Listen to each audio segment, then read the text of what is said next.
अस्सलामु अलैकुम वरहमतुल्लाहि वबरकातुहू। अल्हम्दुलिल्लाह वस्सलातु वस्सलामु अला रसूलिल्लाहि अम्मा बाद। मुअज़्ज़ज़ नाज़रीन इकराम, शरीयत इस्लामिया के अंदर कुछ दिनों को पाकी दिनों से ख़ास तौर पे अहमियत व फ़जीलत हासिल है। उन दिनों में ज़िलहिज्जा के इब्तिदाई 10 दिन जो हैं ये भी बड़ी अहमियत के हामिल हैं। इनकी अहमियत का अंदाज़ा इस बात से लगाया जा सकता है कि अल्लाह ताला कुरान मजीद के अंदर इनकी कसम उठाते हुए फ़रमाते हैं वल फ़ज्रि व लयालिन अश्र, और मुझे कसम है फ़जर की और 10 रातों की। तो जमहूर मुफस्सिरीन जो हैं वो फरमाते हैं कि इन 10 रातों से मुराद ज़िलहिज्जा की इब्तिदाई 10 रातें हैं। इसी तरह रसूल गिरामी सल्लल्लाहु अलैहि वसल्लम इन 10 दिनों की फ़जीलत बयान करते हुए फ़रमाते हैं मा मिन अय्यामिन अल अमलु सालिह फ़ीहा अहब्बु इलल्लाहि मिन हाज़िहिल अय्याम। दिनों में कोई भी दिन ऐसे नहीं हैं कि जिनके अंदर नेक अमाल अल्लाह ताला को इतने ज़्यादा पसंदीदा हों जो इन दिनों के अंदर हैं। सहाबा ने कहा अल्लाह के रसूल वलल जिहादु फ़ी सबीलिल्लाह, क्या बाकी दिनों के अंदर जिहाद करना भी अल्लाह ताला को इतना महबूब और पसंदीदा नहीं है जितने इन दिनों के अंदर नेक अमाल करना है? आपने फरमाया वलल जिहादु फ़ी सबीलिल्लाह, रब के रास्ते में जिहाद करना भी अल्लाह ताला को इतना महबूब और पसंदीदा नहीं है। मगर वो बंदा जो अपनी जान के साथ अपने माल के साथ निकला, अपना माल भी रब के रास्ते के अंदर कुर्बान कर दिया और जान भी रब के रास्ते के अंदर कुर्बान कर दी, यकीनन इसका अमल इससे बढ़ के है। उसके अलावा कोई अमल ऐसा नहीं कि जो बाकी दिनों में किया जाए और इन दिनों के अमाल से वो सबकत ले जाए। तो आम दिनों के अंदर किया जाने वाला कोई भी अमल ऐसा नहीं जो अल्लाह ताला को इतना ज़्यादा पसंदीदा हो जो इन दिनों के अंदर किए जाने वाले अमाल हैं। तो इस अशरे की फ़जीलत की कई एक वजूहात हैं। नंबर 1, यौम अरफा जैसा अजीम शान दिन इस अशरे के अंदर है। वो दिन कि जिस दिन हुज्जाज इकराम हज का सबसे अहम रुकन वकूफ़ अरफा अदा करते हैं, जिस दिन परवरदिगार आलम अहले अरफात के लिए आम माफ़ी का ऐलान करते हैं, जिस दिन अल्लाह ताला सबसे ज़्यादा लोगों को जहन्नम से आज़ादी अता फरमाते हैं।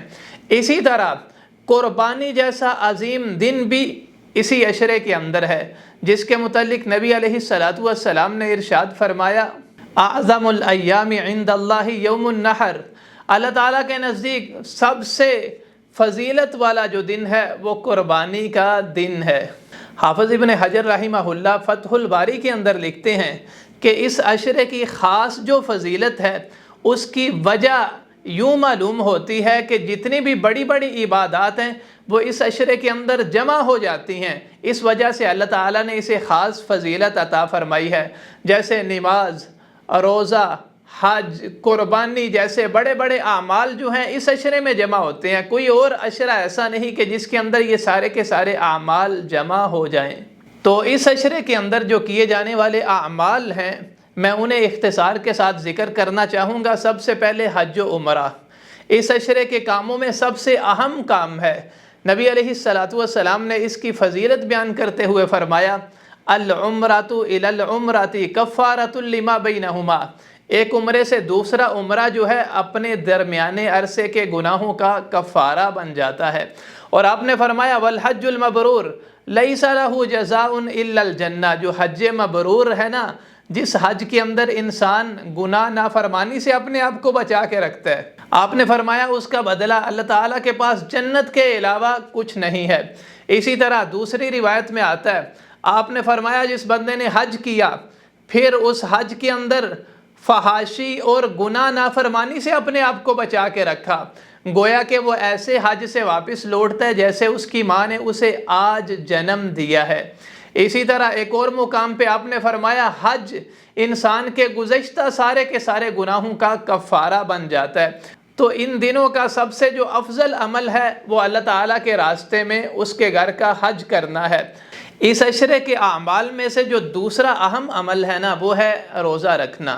रोज़ा रखने के मुतल्लिक नबी अलैहिस्सलातु वस्सलाम ने फरमाया जिसने ایک دن کا روزہ رکھا اپنے رب کو راضی کرنے کے لیے، تو اللہ تعالیٰ اس کے چہرے کو جہنم سے 70 سال کی مسافت دور کر دیتا ہے۔ یہ عام دنوں میں کسی ایک دن کا روزہ رکھنا ہے۔